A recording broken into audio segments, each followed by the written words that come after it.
요즘 들어서 저한테 뭐 힘든 일이 없냐고 자꾸 물어보시는데 저 안 힘듭니다. 저 안 힘들어요. 저 진짜로 안 힘들어요. 네. 제가 뭐라고 해야 될까, 하여튼 더 부연 설명할 필요도 없고요. 안 힘듭니다. 행복하고 감사하고 여러분들과 말씀을 나눌 수 있어서 행복합니다. 아시겠습니까? 자꾸 저한테 엉뚱한 질문하지 마시고 이렇게 위안답시고 저를 쿡쿡 찔러보지 마세요. 아무 이상 없으니까 걱정하지 마시길 부탁드립니다. 그리고 오늘 우리가 이제 인생을 살아가는데 많은 사람들이 이 역사의식이 부족해요. 그러니까 많은 사람들이 뭐라고 기도를 하고 뭐라고 이야기를 하냐면 시대가 지날수록 세대가 더 폐역하고 타락합니다. 맞습니까? 틀립니까? 틀려요, 여러분. 역사를 잘 보세요. 그러니까 사람들이 그냥 일반적으로 하는 그 말 때문에 실상을 제대로 못 보는 일들이 너무나 많이 있습니다. 여러분 그렇습니까? 그렇지 않습니다. 여러분 불과 2000년 전에는요, 제가 힘이 있으면 아무나 강제로 잡아서 사고 팔 수가 있었어요. 오늘날 그럴 수 있습니까? 없습니까? 그러면 아무리 부자여도 교도소 갑니다. 아무리 부자여도 그렇게 강제로 사고 팔면 교도소 가요. 예전에는 노예들을 합법적으로 사고 팔았어요. 아프리카에 가서 사람들을 잡아다 강제로 미국에 보내서 그래서 사고 팔았다고요. 여러분 강아지 한 마리를 키워도요, 제가 어저께 알게 된 사실인데요, 아니 강아지 비행기 태우는데 400불씩 낸다면서요? 300불 400불씩 낸다면서요? 여러분들은 그런 경험이 있으셨는지 모르겠지만 인펀트는 비행기 탈 때 돈 안 냅니다. 그럼 누가 더 비싼 거예요? 세상에. 그러니까 이게 뭐를 얘기하는 거냐면 어떠한 제도나 사회나 그리고 우리가 일반적으로 알고 있는 어떤 것들을 비판하기 전에 여러분들과 제가 꼭 점검해야 될 게 있어요. 팩트, 정말 무슨 일이 있었는가, 그걸 우리가 정말로 보는 눈이 필요해요. 그런데 여러분들과 제가 뉴스를 보지만 뉴스를 다 신뢰할 수 있습니까? 없습니까? 없어요. 참 놀라운 건 주제는 똑같아요. 주제는 똑같은데 그걸 해석하는 그 해설가에 따라 좋은 쪽으로 해석이 되고 나쁜 쪽으로 해석이 돼요. 또 팩트는 하나인데. 그러니까 여러분들과 제가 그만큼 현실을 있는 그대로 바라보는 것이 너무 어렵다는 거예요. 우리의 현실, 실제로 살아가는 현실도 그렇고, 그리고 우리가 매스컴이라고 하는 이 뉴스나 어떤 신문도 그만큼 어렵다는 거예요. 그래서 역사가들이 하는 얘기가 뭐냐면 사관이라는 말이 나는 거예요. 사관. 오늘날 얘기를 하면 또 정치 얘기를 제가 하게 되니까 안 하고, 우리가 조금 더 조선시대로 넘어가거나 고구려 시대로 넘어가면 왕을 좋아하는 사관을 가진 사신이 글을 쓸 때는 어떤 글을 많이 쓸까요? 좋은 쪽으로 쓰는 거죠. 모반을 하고 이렇게 막 강제로 왕권을 탈퇴했어도 그런 부분은 조금 삭제하고 좋은 부분을 확대하는 거죠. 그러나 반대로 왕에 대해서 좋지 않은 사관을 갖고 있는 사람은 어떤 글을 쓰는 거예요? 저 왕 나쁜 사람이란 말이지. 그리고 좋지 않은 글을 확대하는 거란 말이에요. 그러니까 사실은 하나인데 인간은 그 사실을 객관적으로 볼 수 있는 힘이 없어요. 철학적인 용어로 모든 인간은 영향사라고 하는 걸 갖고 있어요. 이게 뭐냐면 여러분들과 제가 원하던 원치 않던, 여러분들과 제가 태어나면서 지금부터 지금까지 자라왔던 그런 경험들이 쭉 깔려 있어요. 그래서 우리가 어떠한 사실을 딱 볼 때도 그 사실로만 보이는 게 아니라 우리의 경험을 통해서 필터링된 그 사실이 보이는 거예요. 예를 들면 저처럼 젊은 세대는 유교가 뭔지 모릅니다. 우리는 다큐멘터리로만 봤고, 그리고 우리는 역사 책을 통해서만 알지만, 여러분 우리 교우님들 중에 연로하신 분들 중에는 6.25를 직접 경험하신 분들이 있을 거예요. 그분들이 이야기하는 6.25하고 저처럼 젊은 사람이 이야기하는 6.25하고는 상상할 수 없을 만큼 큰 차이가 있는 거예요. 그렇기 때문에 여러분들과 제가 성경을 읽을 때, 그리고 현실을 바라볼 때 우리가 주의해야 될 것은 그 영양사적인 사관, 다시 말하면 우리의 개인적이고 주관적인 생각을 접는 훈련을 해야 되는 거예요. 그걸 접지 않고 그냥 보게 되면 내 과거에 있던 것이 우리의 현실의 눈을 가려서 안 보이는 거예요. 이 현실이. 그리고 내 주관적인 생각이 그 현실을 가리기 때문에 이미 그 사건과 현실을 볼 때 나는 이미 판단을 해버린 거예요. 그래서 부부간의 대화가 안 되는 겁니다. 그래서 부부간의 대화가 안 되는 거예요. 이해하려고 하지도 않고. 왜냐하면 부부간에는 바운더리가 없기 때문에 다른 사람을 만날 때는 그 사람을 배려하는 마음이 있지만 부부간에는 그 배려하는 그 바운더리가 없기 때문에 이미 정해져 있는 그 눈과 잣대로 상대를 바라보는 거예요. 그래서 많은 사람들이 기도할 때 그것이 그대로 영향돼서 기도할 때 시간이 지나가면 지나갈수록 더욱 타락합니다. 정말?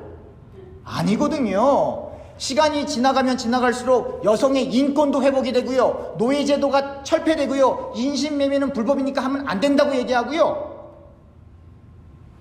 종교 간의 싸움도 줄어들고요, 옛날에는 예수 안 믿으면 잡아 죽였다고요, 십자가. 또 반대로 다른 종교 가진 사람들은 또 다른 종교도 죽였다. 그러니까 종교 때문에 죽고 죽이는 그러한 일들도 지금은 없다 이 말이에요. 다시 말하면 이 세상은 점점점 사실은 나아지고 있는 거예요.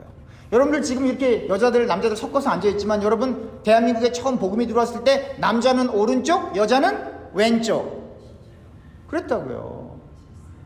예. 그리고 어디 여자들이 이렇게 앞에 앉아요. 어디 여자들은 다 저 뒤로 가야 됐다고요. 기억나시죠? 여러분 식사를 할 때도 여자들이 남자들하고 같이 식사를 할 수 있습니까 없습니까? 밥을 어떻게 같이 먹어? 여자들은 부뚜막 가서 밥 먹는다 그러잖아요. 남자들이 다 먹고 남은 거 갖고 먹는 거란 말이에요. 그게 바른 사회입니까? 바른 사회 아니라고요. 그런데 국가를 초월해서 기독교, 예수 그리스도의 복음이 들어갈 때 모든 정치 체제와 모든 체제는 다 기독교를 박해합니다. 왜 그렇죠? 관행을 철폐하고 잘못된 제도를 철폐하고 왕이면 다야? 하나님 앞에서는 왕이나 쌍놈이나 똑같이 평등해. 다 기독교 세계관이에요. 남자고 여자고 왜 달라? 똑같이 하나님의 형상으로 창조되었는데 왜 남자만 이렇게 해야 돼? 기독교 세계관이에요. 그래서 오늘 이 로마서 16장에 등장하는 베베도, 바울의 보호자인 베베도 여자고, 그 다음에 브리스가가 우리가 보통 브리스길라와, 이건 지금 개역개정이라 이렇게 번역되어 있지만 옛날 성경에는 브루스길라와 아굴라 이렇게 번역을 했잖아요. 그 브루스길라가 여자예요. 남자가 아니고. 왜냐? 아굴라는 유대인 출신인데 천막 짓는 사람이고 브루스길라는 로마의 귀족 출신이거든요. 그러니까 이 당시에 남자가 항상 우월했지만 그러나 여자가 남자보다 월등하게 높았을 경우에는 여자가 먼저 앞에 나갔다고. 이 당시에도요. 그런데 그게 중요한 게 아니고 세상에서 얼마나 높았느냐가 중요한 게 아니라 이 브루스길라가 남편도 예수님을 잘 믿었지만 이 브루스길라가 정말 예수님을 위해 죽으면 죽으리다라고 하는 심정으로 바울을 섬겼거든요. 베베라고 하는 이 여자는 엄청난 부유한 여자였거든요. 오늘날도 여자 혼자 살면서 혹은 결혼을 했어도 여자 스스로 많은 부를 갖기가 참 어려운데 이 당시에 바울이 선교하던 이 당시에 여자가 바울이 필요한 모든 물자를 다 대줄 정도로 엄청난 부를 소유했다는 건 정말 놀라운 일이거든요. 근데 그 베베가 바울은 내 피보호자야. 무슨 얘기냐면 바울에게 일어나는 모든 경제적인 활동, 육신적인 활동, 모든 일 내가 다 책임져. 그게 보호자거든요, 사실은. 그러니까 경제적으로 얼마나 많이 바울을 지원했는지 몰라요. 그렇게 쭉 나온단 말이에요. 그러니까 오늘 사실 이 본문은 우리가 어떻게 바라봐야 하냐면 인간이라고 하는 이 존재가 타락한 이후에 인간들은 늘 두 가지 관점을 두고 늘 싸웁니다. 첫 번째가 뭐냐면 소유의 문제예요. 그리고 또 하나의 문제가 뭐냐면 존재의 문제예요. 여러분들 왜 사람들이 돈을 많이 벌고 싶어 합니까? 돈을 많이 벌어서 소유가 많아지면 존재 가치가 올라가는 게 인간 세계예요. 그리고 이 소유가 더 많아지고 힘이 많아지고 소위 말해서 명예가 많아지고 뭐 권력이 많아지고 그래서 그렇게 많이 힘을 갖게 되고 물질을 갖게 되면 높아지는 데면 존재 가치가 올라가는 거예요. 그런데 성경의 가치관은 뭐냐면 아니다 이 말이에요. 그건 아니다 이 말이에요. 그건 공중권세 잡은 자가 지배하는 세상은 그런데 하나님의 말씀은 그게 아니다 이 말이에요. 이 말은 뭐냐면 아무리 돈을 많이 갖고 있어도 사람을 돈을 주고 사고 팔아서는 안 된다가 성경의 가르침이에요. 그러니까 여러분, 성경의 가르침은요, 그냥 이 세상은 뭐 다 없고 뭐 구름 타고 다니고 뭐 학 타고 다니고 뭐 천국 이런 게 아니에요. 여러분들과 저의 현실에 직접적으로 영향을 미치는 거예요. 이게 무슨 말이냐면, 소유로, 내가 가지고 있는 그 소유로 내 존재의 가치를 높이는 그 인생을 살면 인신매매가 합법화되는 거예요, 여러분. 그러나 오늘날은 예수님을 안 믿어도 그러면 안 돼라고 하는 공통적인 생각을 다 갖고 있지 않습니까? 무엇을 통해서? 교육을 통해서. 불과 1000년 전, 2000년만 해도 인신매매는 당연한 것이었어요. 그것에 대해서 반발하는 사람이 아예 없었어요. 그러나 거듭 강조하지만 하나님의 말씀이 사람들의 마음속에 들어가고 예수 그리스도의 삶과 그의 천국 복음이 전파되면서 하나님의 형상으로 창조된 인간은 소유를 가지고 그 존재 가치를 사서는 안 되는 거야 라고 하는 그 말씀이 편만해진 거예요. 그리고 그 말씀이 교회 안에서도 영향력을 미치지만 교회 바깥에서도 역사와 철학과 사회와 경제와 문화 속에 영향력을 미쳐서 여러분들의 딸들이 대학 가는데 아무런 지장 없이 대학을 가는 겁니다. 옛날에는 여자들이 무슨 학교를 갑니까? 대학이 뭡니까? 고등학교, 중학교도 못 가게 했어요, 한국에서 옛날에. 여러분 아시죠? 그만큼 하나님의 말씀이 들어가는 곳에서는 억압되어 있는 것이 풀리고 인간이 인간답게 살 수 있는 그 기회가 열리는 거예요. 그래서 성경은 그것을 더 정확하게 강조하기 위해서 어떻게까지 보여주냐면, 베드로가 어부 출신이에요. 쉽게 얘기하면 일자 무식이라고요. 한국말에 난 놓고 기억자도 모른단 말이 있잖아요. 그 베드로가 사도의 가장 높은 사람이 되는 거예요. 바울보다도. 거기에 대해서 아무도, 천주교도 개신교도 어떠한 종파도 반대하지 않는단 말이에요. 베드로가 어부 출신인데 알면 뭘 알겠어? 그렇게 반문하는 사람들도 아예 없어요. 그럼 무엇을 얘기하는 거냐면, 세상에서는 소유가 많고 가진 게 많고 배운 게 많고 학식이 많고 그것에 따라서 그 사람을 대우해 주지만 교회에서는 절대로 그런 일이 있어서는 안 된다라고 하는 거예요. 한 영혼이 천하보다 귀하다는 그 이야기는 전도할 때만 하는 게 아니에요. 전도할 때만 하는 게 아니에요. 그건 당연한 거고, 하나님 앞에 예배드리고 주님 앞에 부복하는 사람들의 대통령이면 뭐고 회장님이면 뭐고 사장님이면 뭐고 무슨 사면 뭐고 뭡니까? 그게 아무런 의미가 없다. 그걸 어떻게 성경이 보여주는 거면, 베드로를 봐라, 그거 하는 거예요. 그래도 사람들이 이해를 못하니까 그러면 바울을 봐. 오늘 찬양했죠. 그럼 바울을 좀 봐봐. 바울이 주님에게 부름받은 다음에 한 게 뭐예요?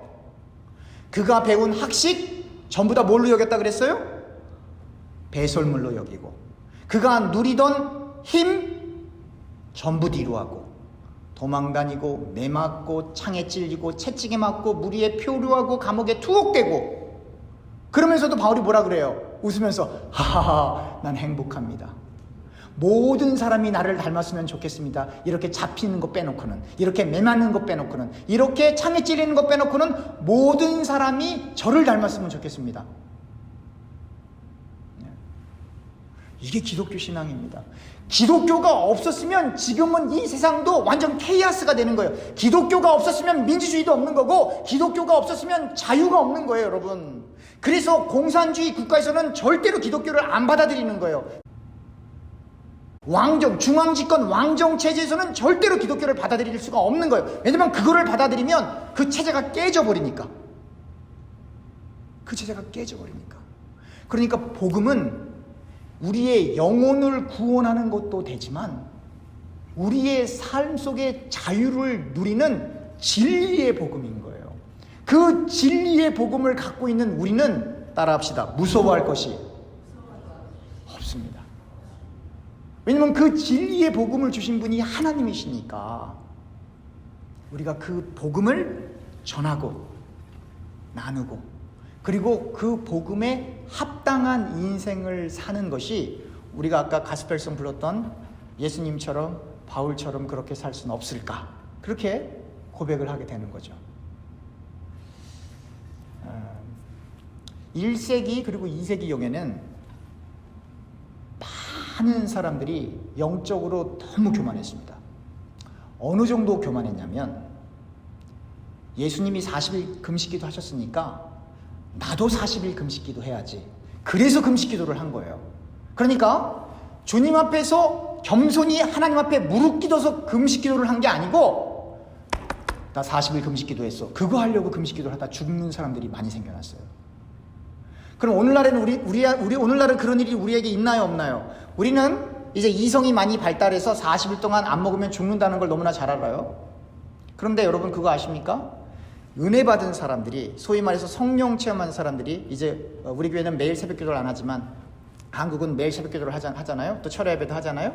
이게 하다 보면 기도가 끝났는데 저 옆 사람이 계속 기도를 하고 있으니까 더 기도하는 일이 있습니까, 없습니까? 소위 말해서 내가 김 집사보다는 더 오래 기도해야지, 내가 김 권사보다는 더 오래 기도해야지. 다 기도 이미 끝났는데. 그리고 어떤 분들은 우리 목사님이 저 강대상에서 지금 기도를 하고 있나 안 하나, 저 자고 있는 거 아니야? 내가 우리 목사님보다도 기도를 오래 해야지. 또 반대로 목사님들도 우리 교인들이 아직도 기도하고 있는데 나는 기도를 끝냈지만 그래도 내가 더 오래 기도해야지 라고 하는 이 경쟁 심리가 있습니까, 없습니까? 있다고요. 그게 인간이라고 하는 거예요. 기도를 오래 하면 어떻고, 짧게 하면 어떻고, 잘하면 어떻고, 못하면 어떻고. 하나님은 그걸 보지 않는다, 보시지 않는다. 그 얘기가 뭐냐면 하나님은 만홀히 여김받지 않고 사람을 외모로 판단하지 않고 뭘 보신다고요? 중심을 보신다는 거예요. 중심을 보신다는 거예요. 오늘 쭉 나와 있는 이 사람들은 남자냐 여자냐 그게 중요한 게 아니고 주님을 위해서 바울을 서포트한 거예요. 바울이 인간적으로 마음에 들어서가 아니에요. 여러분, 바울이요, 성격이 얼마나 까탈스럽고 완벽주의자고, 정말 인간적으로는 여러분들이 역사적으로 성경뿐만 아니라 고고학적 자료를 통해서 이 사람을 연구해 보면요, 옆에 있기도 싫어요. 여러분 어느 집 가면요, 반듯반듯한 집 가보셨어요? 밥 먹을 때도 그 젓가락 하나만 옆으로 딱 나와도 안 먹어 이러는 사람 보셨어요? 바울이 그런 계통의 성격을 갖고 있었던 사람이에요. 그래서 속에 간질도 있고, 또 간질인지 아닌지 모르지만 위장병도 있고, 막 속에 막 그게 많은 게, 성격이 안 좋으면 그 옛날 말에 그러잖아요. 오장육부가 뭐한다 뒤틀린다 그러잖아요. 그러니까 그게 왜냐면 민감하기 때문에 그래요. 그만큼 아주 완벽주의고 까칠한 사람인데, 여기 바울을 추종했던 이 사람들이 그 바울의 인격 때문에 그를 도왔던 게 아니에요.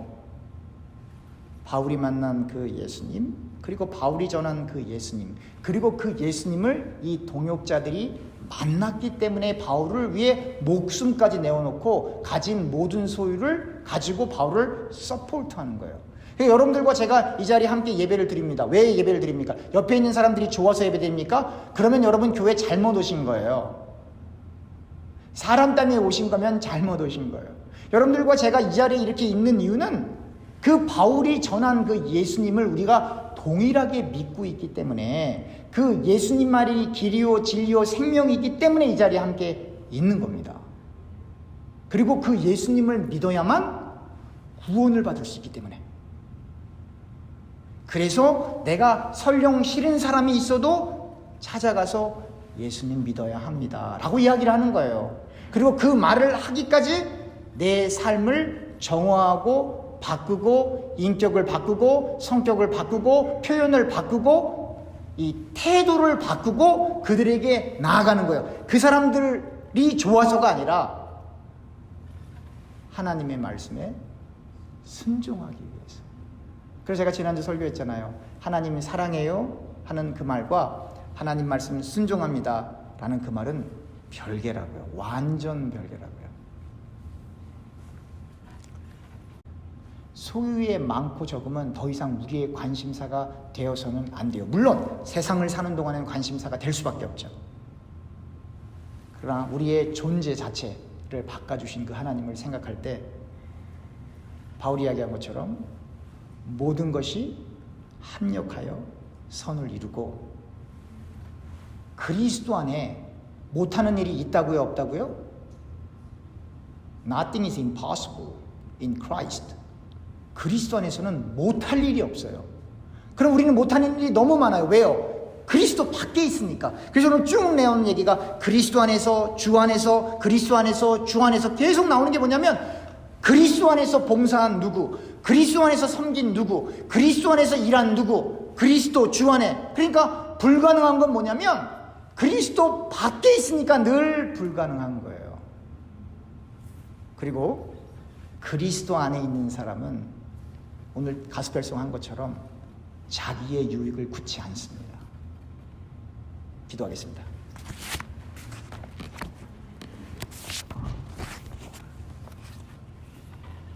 하나님, 우리가 예수님처럼 바울처럼 이 세상을 왜 살 수 없을까요? 바울과 바울을 섬겼던 동역자들을 통하여 우리는 왜 그리스도 안에서 인생을 살 수 없는지에 대해서 심각하게 고민할 수 있는 하나님의 백성이 되게 하여 주시옵시고, 우리의 부족함과 연약함과 나태함을 하나님 앞에 고백하여 주님만을 절대적으로 의존하여 성령의 인도를 받기 위해 몸부림치는 우리 저와 교우님들 될 수 있도록 우리를 축복하여 주시옵소서. 예수님의 이름으로 기도합니다. 아멘.